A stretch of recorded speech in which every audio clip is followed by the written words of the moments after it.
Anybody who has one key point about what needs to be done? The lady there. Let's start with her. When we talk about our population, over 10% of our population is elderly. So we have 11 crore people who are over the age of 60, which is largely the population of a lot of countries. But not a lot of thought is being put into what we can do for their financial security. So if I look at their numbers, only 3 crore have some sort of formal pension, which is primarily government servants, private sector employees. For the informal sector, the current elderly barely have protection. Over half of them are living in poverty and destitution. If I look at the workforce today, only 15% is actually actively saving for retirement. What then is the government doing to figure out a way to provide pension inclusion in a sustainable manner to this section? Because pension spending is very efficient. The elderly is only going to spend on the family needs or consumption, which means it's directly going to enter into the country's economy.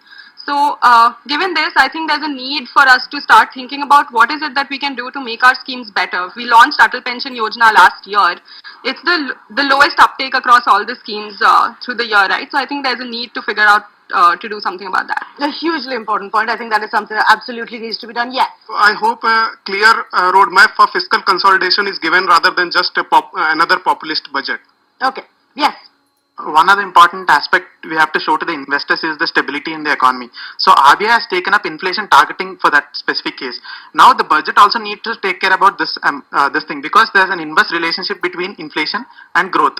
If growth increases, obviously inflation is going to increase. So now if the government is going to spend excess amount than what is required, obviously inflation is going to increase, and that will interfere with the RBI's inflation targeting. So that is one key important issue that government needs to handle. And they have to put away the political fears for the larger economic interest. Yes.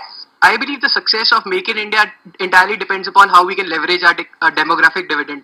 Till now, I haven't seen much on this, so the government should definitely focus on this demographic dividend factor.